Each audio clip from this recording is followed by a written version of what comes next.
Merci d'accueillir à présent la candidate Radmila Faizova.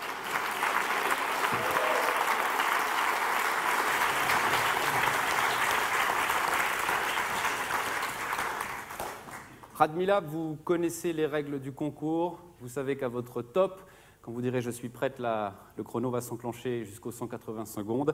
Radmila Faizova, je vous pose la question. Êtes-vous prête? Oui, je suis prête.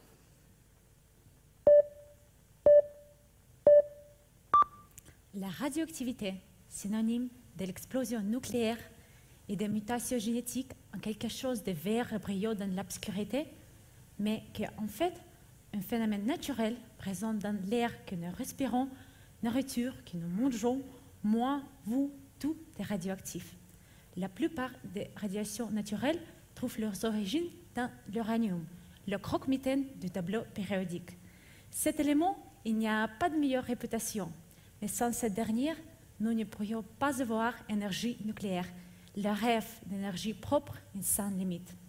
Actuellement, 11% d'électricité mondiale est produite par 450 réacteurs nucléaires, ce qui permet la production fiable d'électricité sans carbone et ne dépend pas des situations géographiques ou conditions météorologiques.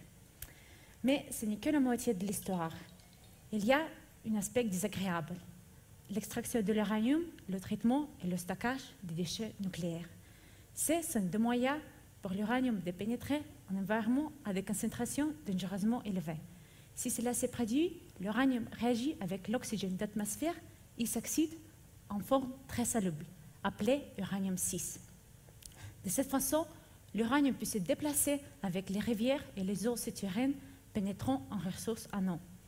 Cela peut être très dangereux. L'uranium peut conduire à une insuffisance rénale et pulmonaire, parmi d'autres complications de santé. Heureusement, il y a quelques années, il a été découvert que certains types de bactéries peuvent transformer l'uranium dissoluble en insoluble, en produisant uranium-6 à uranium-4. Uranium-4, qui n'est plus soluble, ne peut donc pas contaminer l'eau. Mon projet de thèse porte sur la compréhension précise des mécanismes de ces réactions bactériennes.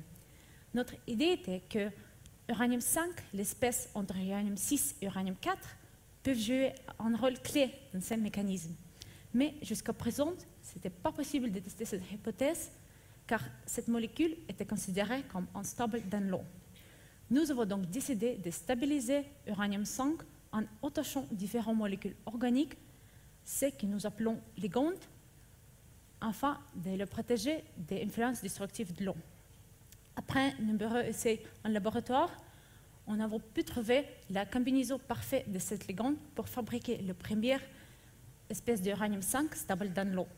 Maintenant, nous sommes en mesure de le tester sur les bactéries et de mieux comprendre les mécanismes de cette réaction.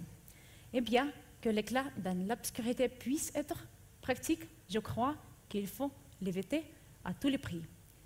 Et j'espère que ma recherche peut aider à développer une meilleure technologie pour le nettoyage de l'uranium. Merci beaucoup.